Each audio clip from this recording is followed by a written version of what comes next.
Ariel Lowen and Emily Rolfe round out the top 5.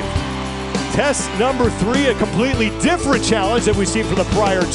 It's all about getting inverted. We're getting some gymnastic skills, handstand walks over obstacles, freestanding handstand push-ups from the floor, walking up a set of steps and doing a pirouette. Then we have 16 pullovers in the middle and working our way back.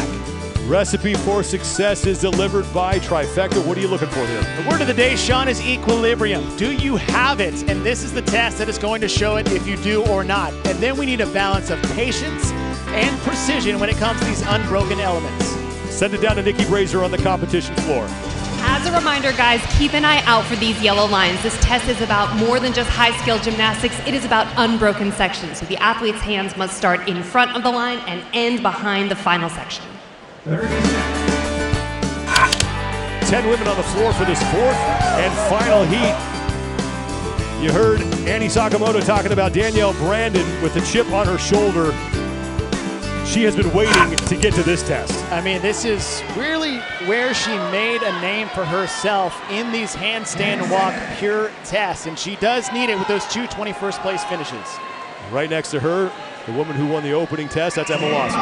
Emma Lawson wore the leader's jersey after event 1, and now test 2 belongs to Raptis. And Raptis in the red and white, your overall leader, is also one of the better gymnasts in the field. Danielle Brandon shot out of a cannon, is already on her freestanding handstand push-ups, and she has yet to kick down. Sean, that's called rage walking. She's already through 4, way out in front, and still has yet to come off of her hands. She has to get over the yellow line, and her head has to touch that mat.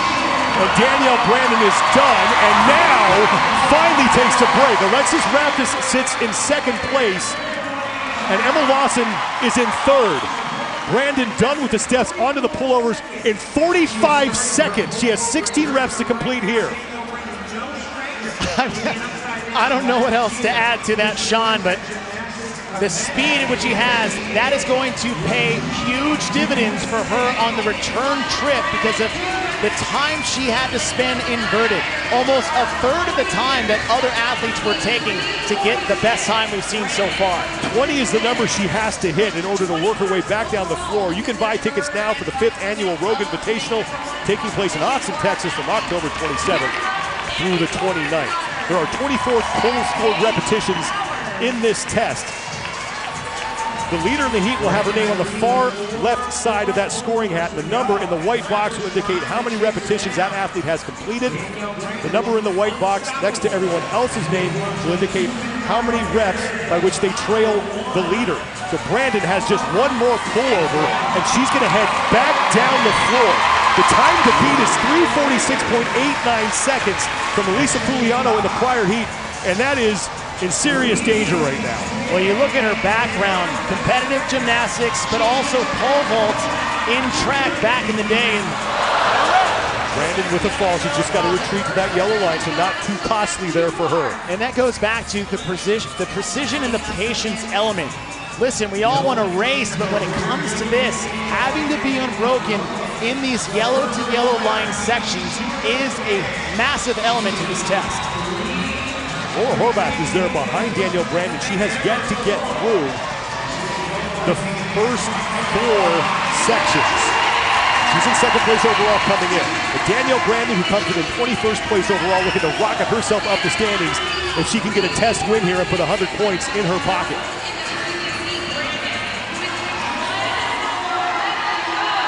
Final rep here for Danielle Brandon. And she is over the yellow line. And this should be no problem for Danielle Brandon, although she just got hit with a no rep. Her hands were not completely behind the yellow line when she started. And that shouldn't matter to Danielle Brandon because she's going to absolutely demolish the top time. Danielle Brandon takes test number 3 in convincing fashion, 3:12.75 seconds. I mean, we picked her for a reason. Alexis Raptis is in 2nd place. She's your overall leader in the white top and red shorts at the bottom of your screen, and next to her is Paige Powers. Now, Annie Thorisdottir on the left side of your screen, third place right now on the floor. The former two-time champ won back-to-back CrossFit Games in 2011 and 2012, and is the only woman to compete in 3 different decades at the CrossFit Games. Paige Powers has pulled ahead of Alexis Raptis, as Raptis is going to take a break. Powers is up and over, and Paige Powers is in. 3:56.62 seconds will be good enough for third place in the test. Now here comes Alexis Raptis trying to hang on to the overall lead. She is in. And that will be another top 5 finish for Raptis as Thorisdottir comes off of her hands and will have to retreat back to that yellow line to start again. That's that moment, that tough moment where you have to sit there and just wait, because that miss was a fatigue failure type of miss, so you can't kick up too soon, but you also don't want to waste too much time before getting over that final obstacle. 7-minute time cap here, so Annie Thorisdottir has plenty of time. And the woman known as Iceland Annie is across, and Annie Thorisdottir closes out test number 3 in her first day of competition. She will take 4th in the heat, 12th in the test with a time of 4:55.94 seconds. And now, here comes Emma Lawson.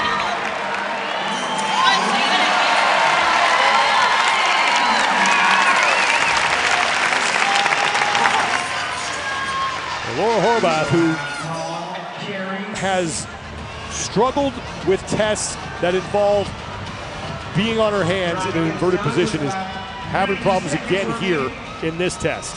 It is really just the only hole in her game. Everything else is top notch. Everything else is the elite 0.001% of this. And it's just one of those things. All athletes have them, some less than others.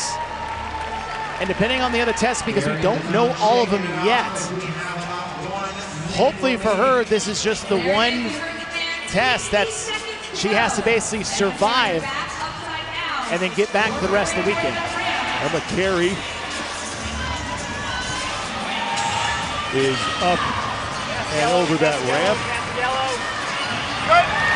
And she is across. Emma Carey will take 17th in the test. 6 minutes, 17.68 seconds for her. As Gabby McGowan and Laura Horvath. McGowan is on the left, Horvath on the right. They're training partners, and they are still out there on the floor, along with Karin Ferelva and Emma Tall. 20 seconds to go before we hit the time cap. Now for Laura, usually when there's a handstand push-up event, she finds herself in the bottom 10. Shoring up a hole for her is going to be somewhere in the mid-20s, to be honest. Danielle Brandon will win the test. 3 minutes, 12.75 seconds, and did that first section honestly probably faster than I could have run it on my feet. Just came out, shot out like a cannon. Start to finish, Danielle Brandon in the center lane, lane number 7. We had one athlete that tried to go unbroken through 2 sections, but none tried to get 3. And Danielle Brandon, leaning on that gymnastics background, bringing out the old pole vault routine from her track days in college. This is just the perfect setup for an athlete like Danielle Brandon.